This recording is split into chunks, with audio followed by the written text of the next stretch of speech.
우리는 지난주에 7번째 나팔을 준비하는 이야기에 대한 말씀을 우리가 함께 배웠습니다. 자, 오늘은요, 두 증인에 대한 말씀을 함께 살펴보려고 합니다. 우리는 언제에 대한 이 말씀을 지금 우리가 듣고 있죠? 바로 예수님이 오시기 전인 전 3년 반에 대한 말씀을 배우고 있습니다. 오늘도 제가 여러분들에게 도표를 나눠드렸으니까 도표를 함께 참고하시면서 오늘 설교를 들으시길 바랍니다. 오늘 11장, 오늘 1절에서 14절의 말씀은 이 전 3년 반에서 뚝 떨어진 어떠한 부분에 대한 이야기를 하는 것이 아닙니다. 이 말씀은 전 3년 반이 진행되는 과정 중에서 나타나는 그 말씀을 해주고 있습니다. 그 전 3년 반이 진행되는 그 과정에 누가 나타나냐면 오늘의 본문의 말씀처럼 두 증인에 대한 말씀이 나타나는 것입니다. 자, 오늘 하나님께서 먼저 첫 번째서부터 6장의 나팔에 대한 재앙을 말씀하시고 마지막 7번째 나팔이 불려지기 전에 바로 하나님께서는 왜 첫 번째 나팔에서 6째 나팔까지 어떻게 진행되는 상황과 사회적인 모습을 말씀해주고 있었던 것입니다.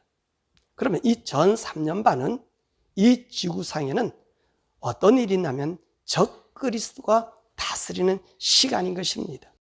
그럼 이 전 3년 반에는 어떤 현상이 더 나타나냐면 바로 이 적그리스도가 출현해서 자신의 통제를 가지고 메시아적 역할을 수행하고 있는 그런 시기예요.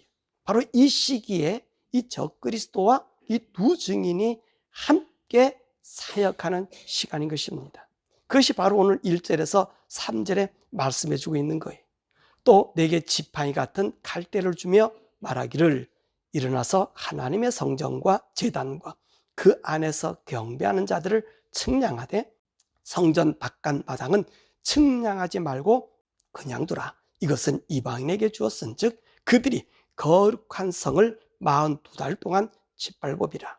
내가 나의 두 증인에게 권세를 주리니 그들이 굵은 베옷을 입고 1260일을 예언하리라. 그러니까 이 전 3년 반 기간 동안은 적그리스도만이 통치하는 것이 아니라 누구도 함께 이 두 증인이 그들을 대항하여 함께 일하게 한다는 것입니다. 왜냐하면 우리 하나님께서 될 수 있으면 우리 인생들을 구원하시고자 하시는 하나님의 구원의 노력인 것입니다. 자, 1절을 보면 하나님은 두 증인과 적그리스도가 함께 사역하는 모습을 이 갈대와 같은 지팡이를 주면서 성전 안과 그것을 측량하러 그리고 바깥은 측량하지 말라고 하였습니다. 무엇을 의미하는 거죠? 하나님께서는 이 전 3년 반에 구분이라고 하는 이 구분을 지어서 성전 안과 성전 밖을 이렇게 분리한다는 말씀입니다. 그러면 이때 적그리스도는 어떤 일을 하고 있었을까요? 자, 이 전 3년 반 전, 이 나팔장이 이르기 전에요, 정말로 도저히 건축할 수 없는 예루살렘 성전이 건축이 돼서 유대인들로부터 메시아라고 칭송을 받게 되고요. 그리고 이 새로 건축한 예루살렘 성전에 이 친구가 대제사장으로 등극하게 되는 것이, 이렇게 적그리스도가 세상의 정치와 교권을 장악하여 통치하는 시기입니다. 이때 나팔장이 불려지면서 적그리스도가 이제 3년 반 기간 동안에는 본격적인 사단의 본색을 드러내어서 성전에서 제사를 금지하고 있습니다. 이때 어떤 현상이 일어나면 유대인들이 이 적그리스도에게 자신들이 속았다는 것을 깨닫게 되지요. 그러면 이 유대인들은 어떤 일을 해야 됩니까? 아하, 우리가 예수를 믿어야 되겠구나. 그리고 회개하고 돌아와야 될 것 아니겠습니까? 그런데요, 이 인간의 어리석음, 자신의 잘못된 것을 알면서도요, 이 유대인들은 돌이키지 않아요. 다만 어떤 분들만 유대의 12지파 12,000명인 14만 4천 명만 하나님을 섬기게 될 것이라는 것입니다. 이때 성전 안과 밖을 우리 하나님 어떻게 하신다 그랬습니까? 구분시켜 주신다는 거예요. 이 예루살렘 성전 안과 밖을 구분하는 것이 어떤 의미냐면 단순한 예루살렘 성전 안과 밖을 구분하는 것이 아닙니다. 이 예루살렘 성전은 누가 지금 손에 가지고 있어요? 적그리스도가 그 손에 있습니다. 그래서 하나님은 이 이스라엘 나라 예루살렘 성전을 회복시키지 않습니다. 하나님 앞에서 이 예루살렘 성전은 더 이상 의미가 없어요. 왜 그럴까요? 우리의 성전, 하나님의 성전은 지금 어디 있습니까? 하나님의 나라에 있는 거예요. 하나님의 나라 천국에 우리 예수님께서 대제사장으로 계시기 때문에 이 땅의 성전에 대제사장을 세우는 것은 하나님을 반역하는 일이며 하나님을 모욕하는 행동인 것입니다. 그러면 이 성전 안과 밖을 구분지라고 말씀하고 있습니까? 그러면 그것은 어떤 뜻입니까? 이 바로 성전 안이란 예수님을 믿는 사람을 의미하고 있습니다. 바로 교회를 의미하는 거죠. 교회는 무엇입니까? 교회는요, 예수님을 구주로 믿는 성도들이 그 안에 하나님의 전을 모시고 있게 되는 것입니다. 그래서 하나님은 그 하나님을 믿는 성도들을 구분하라고 말씀해요. 그럼 이 성전 밖은 어떤 것을 의미합니까? 성도교회 모든 사람들을 의미하는 것이죠. 바로 적그리스도가 다스리는 온 세상을 의미하는 것입니다. 그러면 이 두 증인과 적그리스도가 함께 일하는 기간입니다. 바로 전 3년 반이라고 했습니다. 그래서 적그리스도에게는 42달이라고 했고요, 두 증인에게는 1260일이라고 했습니다. 1260일과 42달은 같아 보이지만 다른 숫자입니다. 자, 이 숫자를 계산해 보겠습니다. 제가 여러분들에게 주었던 이 도표 맨 오른쪽 끝을 보시길 바랍니다. 맨 오른쪽 끝을. 자, 제가 설명해 드리겠습니다. 왜 이 숫자가 다르냐면 두 증인의 사역의 날을 1260일이라고 했습니다. 이것을 1년인 365일로 나누면 얼마가 돼요? 3.45년이 됩니다. 이는 3년하고 0.45년인데 이 0.45년을 365일로 곱하면 164일 정도가 나와요. 그러니까 5달하고 14일이 되는 거죠. 도표에서 말해주시듯이 1260일은 3년 5개월 며칠? 14일이 되는 거예요. 그러나 적그리스도의 이 42달은 3년 6개월이 됩니다. 우리는 다니엘의 환상에서 다니엘 12장 11절로 보니까 적그리스도가 성전을 짓밟는 기간을 1290일이라고 한 것을 여러분 기억할 것입니다. 그러니까 1290일을 365일로 나누면 어떻게 되죠? 3.534년이 돼요. 그러니까 3년하고 0.534년이 된다는 겁니다. 그래서 0.53을 365일로 곱하면 194일이에요. 그럼 이것은 어떻게 됩니까? 6달하고 14일이 되는 거예요. 그러니까 3년 6개월 14일이 되는 것입니다.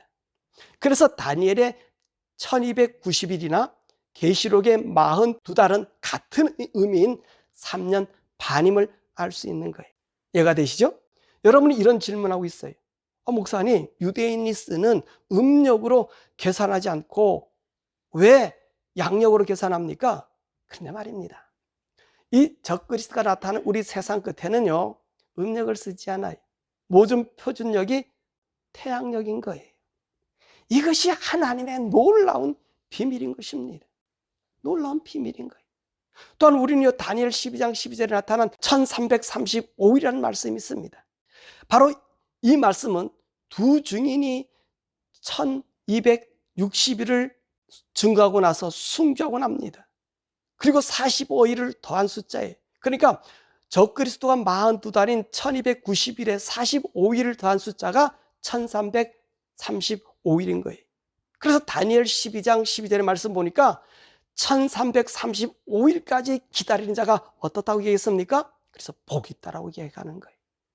그렇다면 이 말씀을 정리해보면 적그리스도가 이 세상의 구주로서 예루살렘의 성전에서 제사를 금하게 되고 하나님을 모독하는 일이 있고 나서 약 두 증인은 한 달 뒤에 나타나서 하나님의 복음을 증거하다가 죽고 나서 45일이 지난 1335일이 말한다면 적그리스도가 통치하는 시기라는 것입니다. 자, 그러면 이 두 증인은 어떤 일을 할까요? 3절에서 6절의 말씀입니다. 첫 번째는 이들의 복장입니다.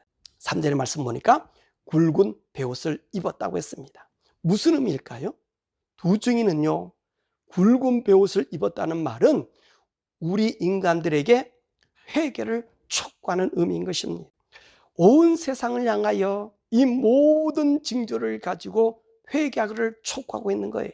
그건 무엇입니까?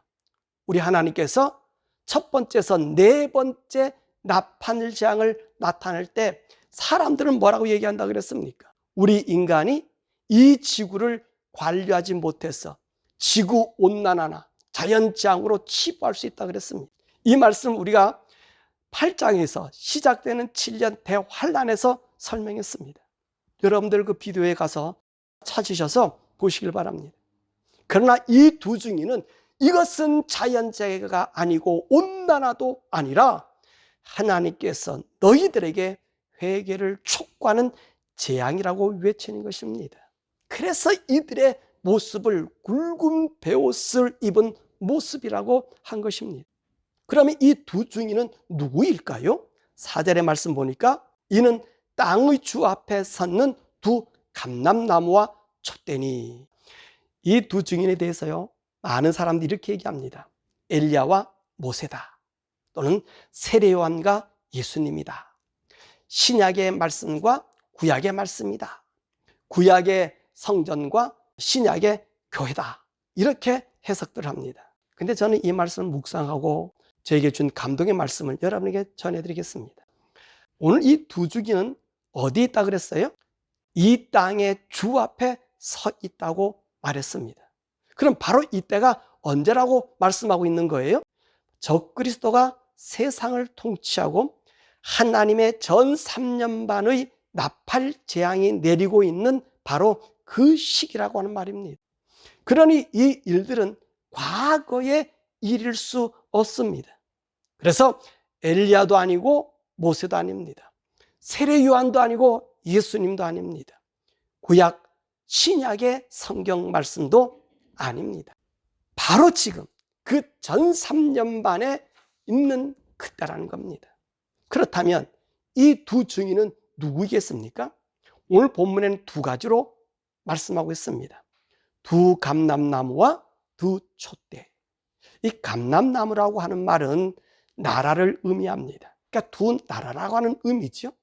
성경에서 나라라고 하면, 두 나라라고 하면 어떤 나라를 말하고 있습니까? 하나님의 나라 천국과 마귀의 나라 지옥을 말합니다. 또 유대인의 나라와 이방의 나라를 의미합니다. 그렇다면 하나님의 나라와 그리고 마귀의 나라인 이 지옥은 아니고요. 그러면 어디겠습니까? 바로 유대인의 나라와 그리고 이방의 나라, 유대인의 이스라엘과 열방의 나라라고 하는 것입니다. 두 감람나무는 이스라엘 나라와 어느 나라? 이방 나라라는 거예요. 그러면 이 두 촛대는 무엇입니까? 이 촛대에 대한 설명을 계시록 1장 20절에 말씀해 주고 있어요. 이 촛대를 뭐라고 얘기했습니까?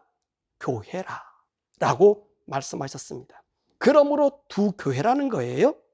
그러므로 이 말씀을 적용해 보면 두 감람나무와 두 촛대는 두 나라와 두 교회임을 알 수 있죠.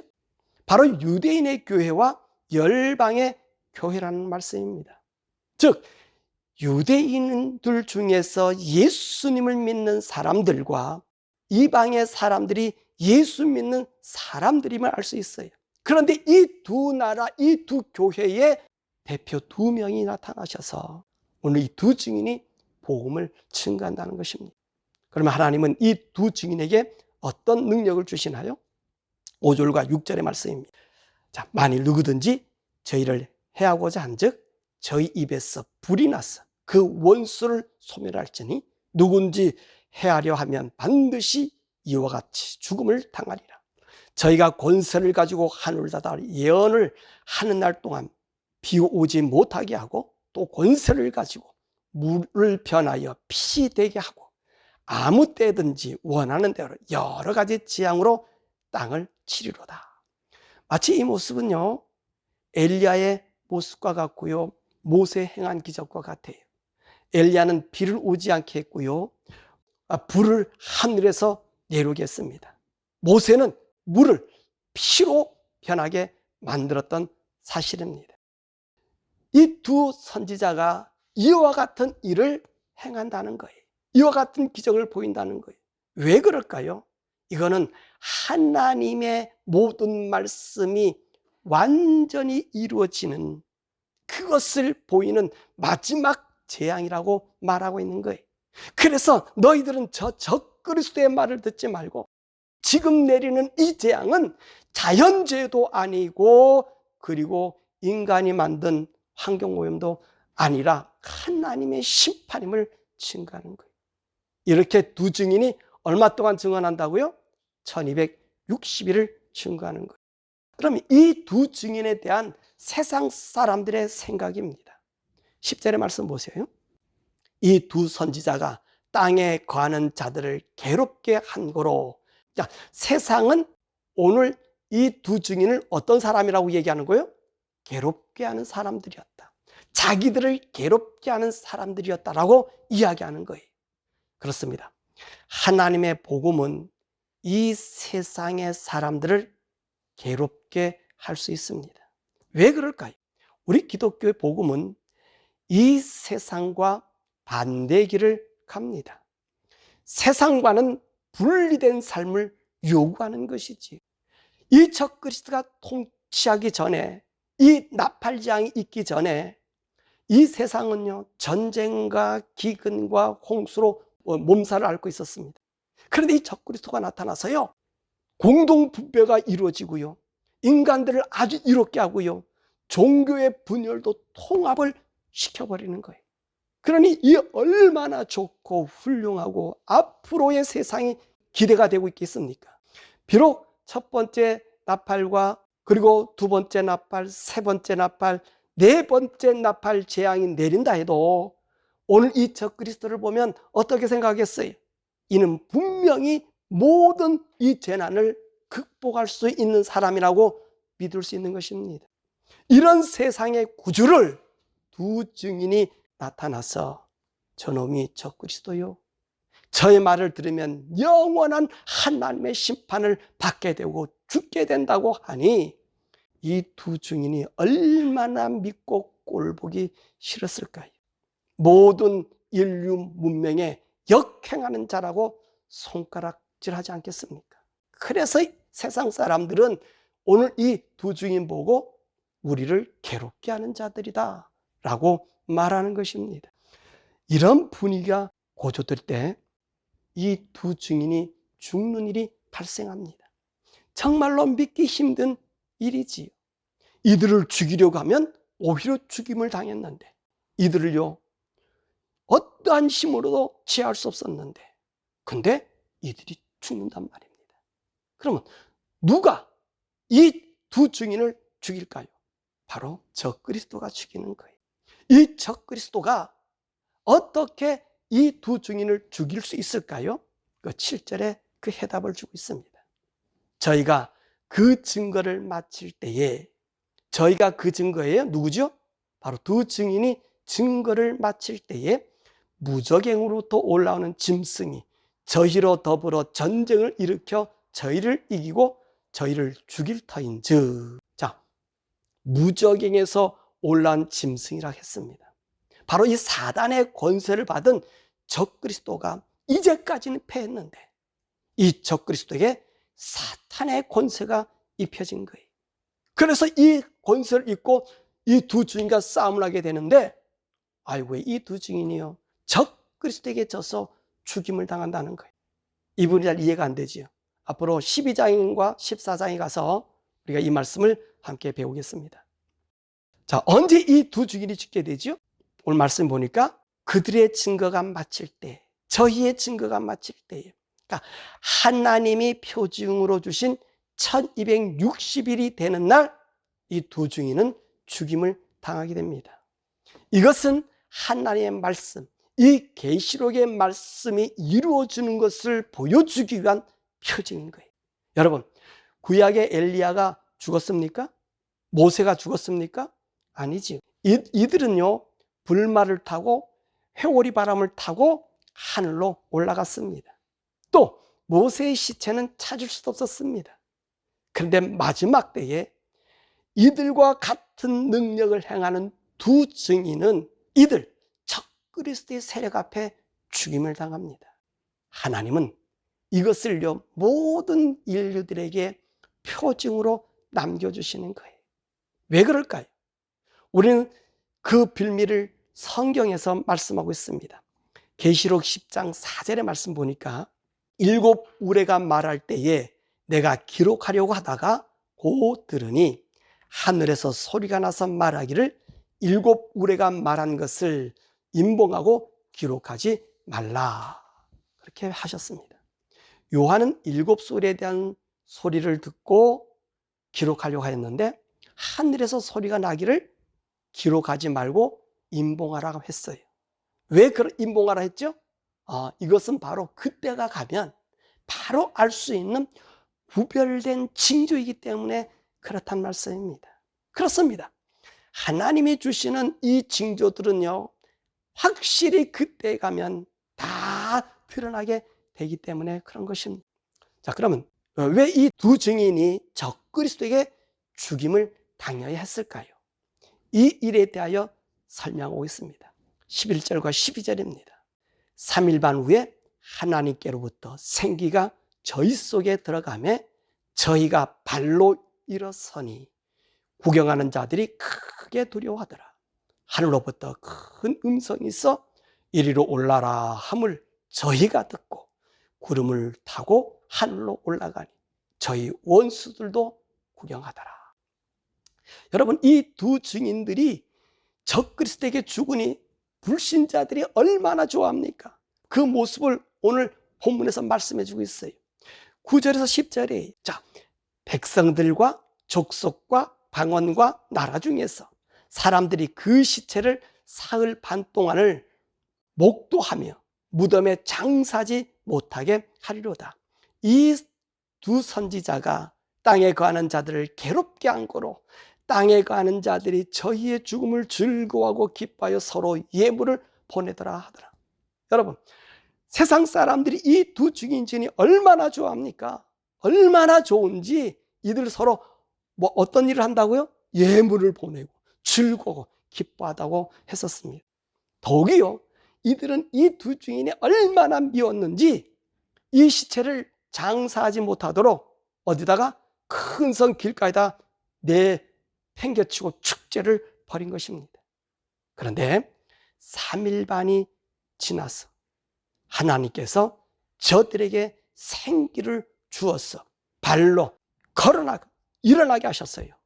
그리고 살아나게 하시고요, 하늘로부터 올라오라, 이리로 올라오라 그랬더니 구름을 타고 승천하는 것입니다. 자, 오늘 본문의 말씀에 뭐라 기록하고 있습니까? 이것을 본 사람들이 13절에 하나님께 영광을 돌리더라 그랬습니다. 왜 하나님께서 두 증인을 적그리스도 손에 죽게 하였을까요? 이는요, 이 두 증인이 하늘로 올라간 것 같이 하나님의 마지막 나팔, 7번째 나팔이 불려지게 되면 성도들은 이와 같이 하늘로 휴가하게 되니 마지막으로 예수 그리스도를 영접하고 휴거하라는 하나님의 애원인 것입니다. 그래서 이 두 증인의 시체를 길거리 놓고 모욕당하게 하였던 거예요. 그러나 저들이 모욕당한 것 같지만 저들을 승천시켜 하나님께서 인류를 구원하기 위한 하나님의 인류의 노력인 것을 보여주는 거예요. 왜냐면요. 이제 몇 번째 나팔이 남았습니까? 이제 7번째 나팔이 남았다는 말입니다. 이 두 증인이 죽고 45일이 지나면 7번째 나팔, 하나님이 우리 성도를 휴가하는 나팔 소리가 나는 거예요. 그러니까 먼저 우리 주님께서 이 두 증인이 부활하는 것을 사람들 눈앞에 보여주는 거예요. 마치요, 우리 5번째 재앙, 첫 번째 화를 내렸을 때요, 나팔재앙이 있었을 때 어떤 일이 있었습니까? 죽고 싶어도 죽지 못한 지옥의 맛을 보여주었잖아요. 똑같은 거예요. 마지막 나팔입니다. 이 나팔이 불려지기 전에 회개하지 않으면 인생들이 죽음을 당하니까 우리 주님 마지막으로 그 귀한 하나님의 종들을 모욕당하는 것처럼 보여주지만 저들이 휴거하는 것을 보고 너희도 마지막 나팔에 휴거하라고 표징으로 준 것입니다. 사랑하는 여러분, 우리 예수 믿는 사람이 때로는 이 두 증인과 같이 이렇게 불명예스러운, 아주 부당스러운 일을 당할 때가 있습니다. 그러나 여러분, 불평하지 마십시오. 이것은 하나님의 뜻이 우리에게 나타나는 그 표징이기 때문에 기도하면서 우리의 사명의 길을 온전히 걸어가시길 바랍니다. 말씀했습니다. 이 두 증인에 대하여 우리가 살펴보았습니다. 그런데 말입니다, 우리가 이 두 증인에 대하여 아주 주의 깊게 살펴보아야 할 대목이 있습니다. 바로 이 두 증인을 죽인 시체를 놓아둔 거리를 말씀하고 있습니다. 8절입니다. 자, 큰 성에 그들의 시체를 두었어요. 근데 그 성을 영적으로 하면 뭐라고요? 소돔이라고 하고 또 애굽이라도 하니 곧 저희 주께서 십자가에 못 박히신 곳이라. 이게 무엇을 의미할까요? 자, 예수님이 십자가에 못 박혀 돌아가신 것이 큰 성인가요? 아니지요. 예수님은 골고다 해골의 곳에서 죽으셨어요. 그런데 예수님이 죽으신 곳을 영적으로 말하라고 한 것입니다. 그래, 영적으로 말하라는 거예요. 그렇다면 두 증인이 죽인 곳은 영적으로 어떤 곳이라 그랬습니까? 소돔과 같고 애굽이라고 하고 있습니다. 그러면 우리는 이 지역을 살펴볼 필요가 있어요. 소돔은 어떤 곳입니까? 개의가 판친 곳이, 이들의 악행 때문에 하나님께서 유황불로 태워 심판하신 곳입니다. 그러면 애굽은 어떤 곳입니까? 이스라엘 백성들이 번성하지 못하게 갓난 아기들을 죽인 때가 아닙니까? 그래서 하나님은 이들을 구원하여 탈출시킨 것이 아닙니까? 그러면 마지막에는 우리 성도들과 두 증인이 무엇 때문에 사람들에게 미움을 받게 될까요? 바로 소돔 같고 애굽과 같은 환경에 쌓여 있다는 말이 아닙니까? 그렇습니다. 인류의 마지막은 바로 이 게이들, 이 성소수자들을 아주 정상적으로 봐주는 LGBTQ가 만연하여 낙태가 당연시되는 세상이 된다는 거예요. 오늘 미국의 대통령, 부통령, 정부의 사람들 뿐만 아니라 소위 서구 문명을 지칭하는 유럽의 나라들, 이들은요, 이 LGBTQ가 새로운 세상의 평등과 자유와 권리라고 생각하고 자칭 이들의 전도사 역할을 하고 있습니다. 그래서 남자, 여자로 구분하기를 싫어하고요, 더욱이 부모나 어머니, 아버지, 언니, 오빠, 동생 이렇게 부르는 것을 죄악시합니다. 그래서 어머니를 어머니라 부르지 아니하고 뭐라고 얘기하냐면 birthing people이라고 그래요. 애 낳는 사람, 이 말을 조 바이든이 즐겨 사용하고 있습니다. 더욱이 낙태를 아주 당연시합니다.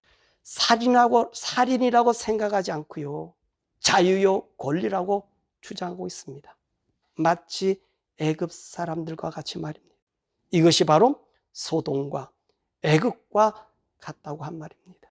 이것이 우리 예수님 재림하실 때요, 온 세상의 모습입니다. 하나님을 거역하기로 작정한 사탄의 영이 씌어서 인간을 인간으로가 아니라 짐승보다 못한 존재, 아주 천박한 존재, 아니 인간을 똥보다 못한 존재로 탈가쁨해버리는 시기라는 것입니다. 그러므로 이 LGBTQ 운동에 참여하거나 동정하거나 인정하는 사람들은 바로 누구를 얘기하는 거예요? 사단의 하수인임을 보여주고 있는 것입니다. 그러니 이런 LGBTQ 운동을 반대하는 사람들이 얼마나 핍박을 받겠습니까? 그래서 이 두 증인을 거리에 내다 놓고 축제를 벌인 거예요. 잊지 마세요. 오늘 두 증인이 나타날 시기를 성경은 이렇게 이야기해 주고 있습니다. 우리는 이런 시대를 살아가고 있습니다. 이것이 아직 무르익지 않았지만 온 세상은 이런 사조로 변화될 것입니다. 우리는 이것을 보며 우리의 옷을 잘 관리하고 무장해야 합니다. 그렇지 않으면요, 우리뿐만 아니라 우리 자손이 예수를 믿게 할 수 없습니다. 저들을 예수 믿게 하지 못한다면 지옥의 심판을 저들에게 유산으로 넘겨줄 수밖에 없는 것입니다. 사랑하는 여러분, 여러분들은 이 계시록의 말씀 매일매일 보시면서 이 시대를 분별하고 깨어서 주님의 재림을 기다리시는 정말로 영광스럽고 복된 성도가 되시기를 우리 주 예수 이름으로 간절히 축원합니다.